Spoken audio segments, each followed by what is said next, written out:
تخضعن بالقول فيطمع الذي في قلبه مرض وقلن قولا معروفا وقرن في بيوتكن ولا تبرجن تبرج الجاهلية الأولى وأقمنا الصلاة وآتينا الزكاة وأطعنا الله ورسوله إنما يريد الله ليذهب عنكم الرجس أهل البيت ويطهركم تطهيرا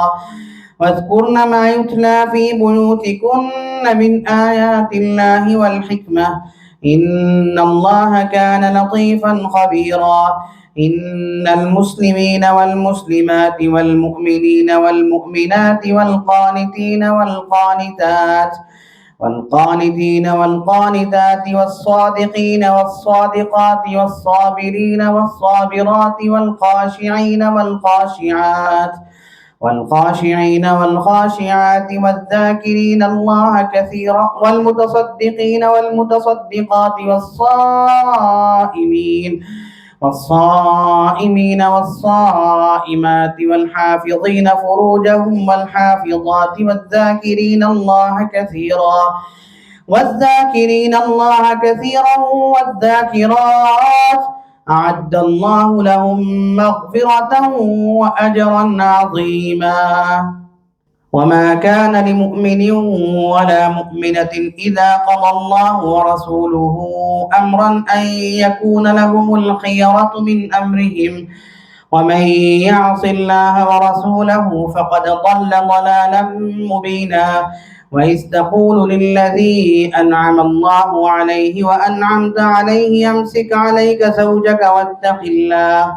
وتخفي في نفسك ما الله مبديه وتخشى الناس والله أحق أن تخشاه فلما قضى زيد منها وترا زوجناكها لكي لا يكون على المؤمنين حرج في أزواج أدعيائهم إذا قضوا منهن وطرا وكان أمر الله مفعولا ما كان على النبي من حرج فيما فرض الله له سنة الله في الذين خلوا من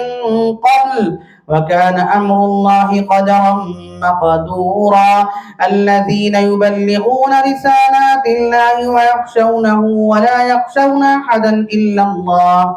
وكفى بالله حسيبا ما كان محمد أبا أحد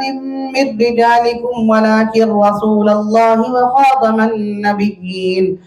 وكان الله بكل شيء عليما يا أيها الذين آمنوا اذكروا الله ذكرا كثيرا وسبحوه بكرة وأصيلا هو الذي يصلي عليكم وملائكته ليخرجكم من الظلمات إلى النور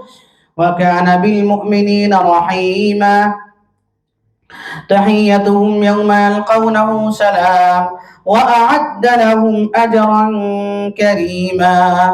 يا أيها النبي إنا أرسلناك شاهدا ومبشرا ونذيرا وداعيا إلى الله بإذنه وسراجا منيرا وبشر المؤمنين بأن لهم من الله فضلا كبيرا ولا تطع الكافرين والمنافقين ودع أذاهم وتوكل على الله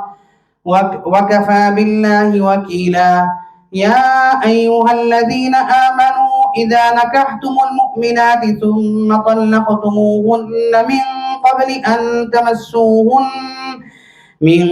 أن تمسوهن فما لكم عليهن من عدة تعتدونها فمتعوهن وسرحوهن سراحا جميلا يا أيها النبي إنا أحللنا لك أزواجك اللاتي آتيت أجورهن وما ملكت يمينك مما أفاء الله عليك وبنات عمك وبنات عماتك وبنات خالك وبنات خالاتك اللاتي هاجرن معك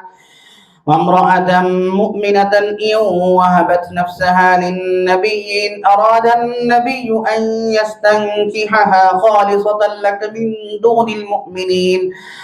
قد علمنا ما فرضنا عليهم في أزواجهم وما ملكت أيمانهم لكي لا يكون عليك حرج وكان الله غفورا رحيما ترجي من تشاء منهن وتؤوي إليك من تشاء ومن ابتغيت ممن عزلت فلا جناح عليك ذلك أدنى أن تقر أعينهن ولا يحزن ويرضين بما آتيتهن كلهن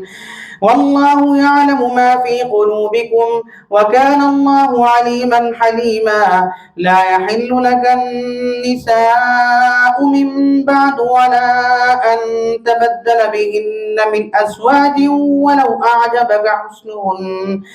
ولو أعجبك حسنهن إلا ما ملكت يمينك وكان الله على كل شيء رقيبا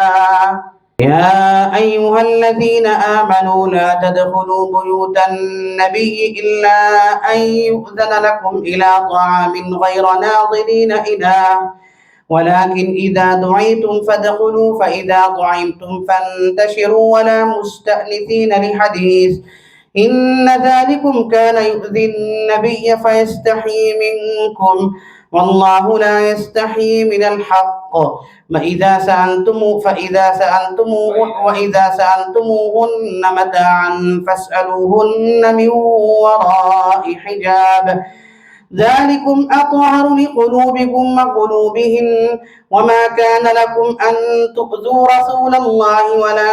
أن تنكحوا أزواجه من بعده أبدا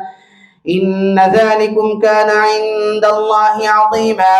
إن تبدوا شيئا أو تخفوه فإن الله كان بكل شيء عليما لا جناح عليهن في آبائهن ولا أبنائهن ولا إخوانهن ولا أبناء إخوانهن ولا أبناء أخواتهن ولا نسائهن ولا ما ملكت أيمانهن واتقين الله إن الله كان على كل شيء شهيدا إن الله وملائكته يصلون على النبي يا أيها الذين آمنوا صلوا عليه وسلموا تسليما إن الذين يؤذون الله ورسوله لعنهم الله في الدنيا والآخرة وأعد لهم عذابا مهينا والذين يؤذون المؤمنين والمؤمنات بغير ما اكتسبوا فقد احتملوا بهتانا وإثما مبينا يا أيها النبي قل لأزواجك وبناتك ونساء المؤمنين يدنين عليهن من جلابيبهن ذلك أدنى أن يعرفن فلا يؤذين وكان الله غفورا رحيما لئن لم ينته المنافقون والذين في قلوبهم مرض والمرجفون في المدينة لنغرينك بهم ثم لا يجاورونك فيها إلا قليلا ملعونين أينما ثقفوا أخذوا وقتلوا تقتيلا سنة الله في الذين خلوا من قبل ولن تجد لسنة الله تبديلا يسألك الناس عن الساعة قل إنما علمها عند الله وما يدريك لعل الساعة تكون قريبا إن الله لعن الكافرين وأعد لهم سعيرا خالدين فيها أبدا لا يجدون وليا ولا نصيرا يوم تقلب وجوههم في النار يقولون يا ليتنا أطعنا الله وأطعنا الرسول وقالوا ربنا إنا أطعنا سادتنا وكبراءنا فأضلونا السبيلا ربنا آتهم ضعفين من العذاب والعنهم لعنا كبيرا. يا أيها الذين آمنوا لا تكونوا كالذين آذوا موسى فبرأه الله مما قالوا وكان عند الله وجيها. يا أيها الذين آمنوا اتقوا الله وقولوا قولا سديدا يصلح لكم أعمالكم ويغفر لكم ذنوبكم ومن يطع الله ورسوله فقد فاز فوزا عظيما. إنا عرضنا الأمانة على السماوات والأرض والجبال فأبين أن يحملنها وأشفقن منها وحملها الإنسان إنه كان ظلوما جهولا. ليعذب الله المنافقين والمنافقات والمشركين والمشركات ويتوب الله على المؤمنين والمؤمنات وكان الله غفورا رحيما. الحمد لله الذي له ما في السماوات وما في الأرض وله الحمد في الآخرة وهو الحكيم الخبير. يعلم ما يلج في الأرض وما يخرج منها وما ينزل من السماء وما يعرج فيها وهو الرحيم الغفور. وقال الذين كفروا لا تأتينا الساعة قل بلى وربي لتأتينكم عالم الغيب لا يعزب عنه مثقال ذرة في السماوات ولا في الأرض ولا أصغر من ذلك ولا أكبر إلا في كتاب مبين ليجزي الذين آمنوا وعملوا الصالحات أولئك لهم مغفرة ورزق كريم. والذين سعوا في آياتنا معاجزين أولئك لهم عذاب من رجز أليم. ويرى الذين أوتوا العلم الذي أنزل إليك من ربك هو الحق ويهدي إلى صراط العزيز الحميد. وقال الذين كفروا هل ندلكم على رجل ينبئكم إذا مزقتم كل ممزق إنكم لفي خلق جديد أفترى على الله الكذب أم به جنة بل الذين لا يؤمنون بالآخرة في العذاب والضلال البعيد.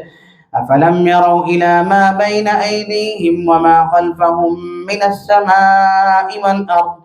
إن نشأ نخسف بهم الأرض أو نسقط عليهم كسفا من السماء إن في ذلك لآية لكل عبد منيب. ولقد آتينا داود منا فضلا يا جبال أوبي معه والطير وألنا له الحديد أن يعمل سابغات وقدر في السرد واعملوا صالحا إني بما تعملون بصير. ولسليمان الريح غدوها شهر ورواحها شهر وأسلنا له عين القطر ومن الجن من يعمل بين يديه بإذن ربه ومن يزغ منهم عن أمرنا نذقه من عذاب السعير. يعملون له ما يشاء من محاريب وتماثيل وجفان كالجواب وقدور الراسيات اعملوا آل داود شكرا وقليل من عبادي الشكور. فلما قضينا عليه الموت ما دلهم على موته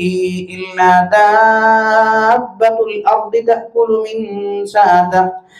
فلما خر تبينت الجن أن لو كانوا يعلمون الغيب ما لبثوا في العذاب المهين. لقد كان لسبإ في مسكنهم آية جنتان عن يمين وشمال كلوا من رزق ربكم واشكروا له بلدة طيبة ورب غفور. فأعرضوا فأرسلنا عليهم سيل العرم وبدلناهم بجنتين ذواتي ذواتي أكل خمط وأثل وشيء من سدر قليل ذلك جزيناهم بما كفروا وهل نجازي إلا الكفور وجعلنا بينهم وبين القرى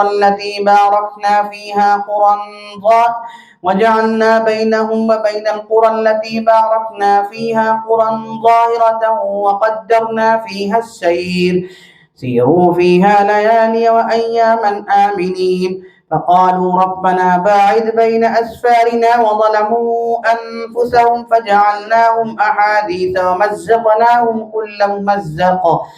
إن في ذلك لآيات لكل صبار شكور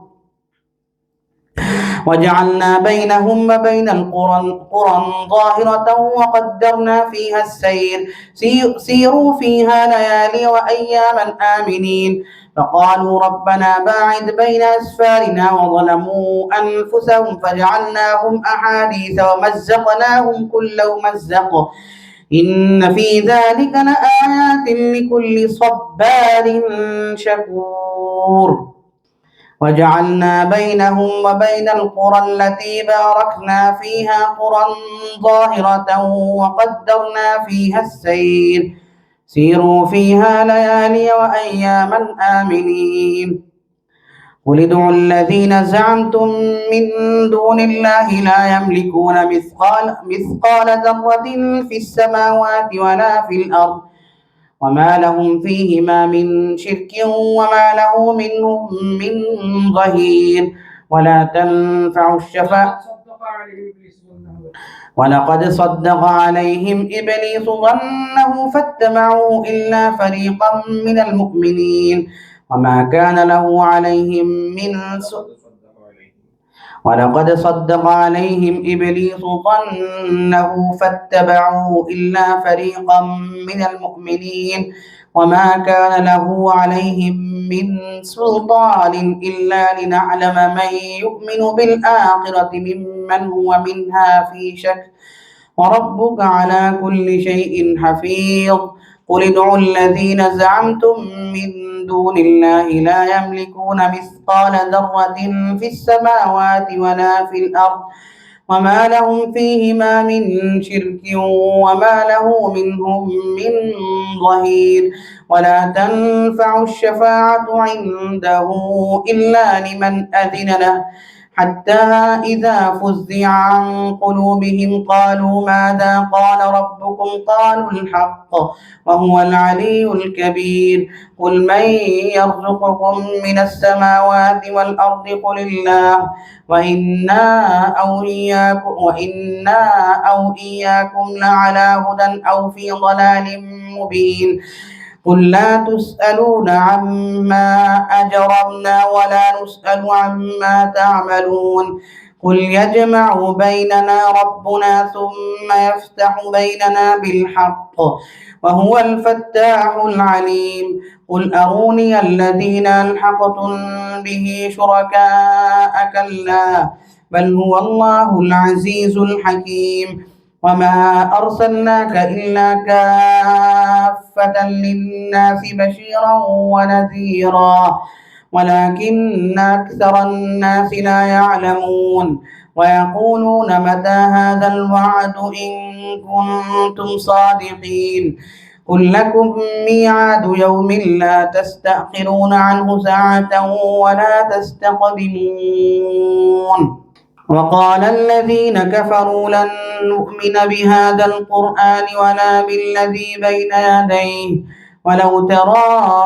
إذ الظالمون موقوفون عند ربهم يرجع بعضهم إلى بعض القول يقول الذين استضعفوا للذين استكبروا لولا أنتم لكنا مؤمنين قال الذين استكبروا للذين استضعفوا أنحن صددناكم عن الهدى بعد إذ جاءكم بل كنتم مجرمين وقال الذين استضعفوا للذين استكبروا بل مكر الليل والنهار يستأمروننا أن نكفر بالله ونجعل له أندادا وأسروا الندامة لما رأوا العذاب وجعلنا الأغلال في أعناق الذين كفروا هل يجزون إلا ما كانوا يعملون وما أرسلنا في قرية من نذير إلا قال مترفوها إنا بما أرسلتم به كافرون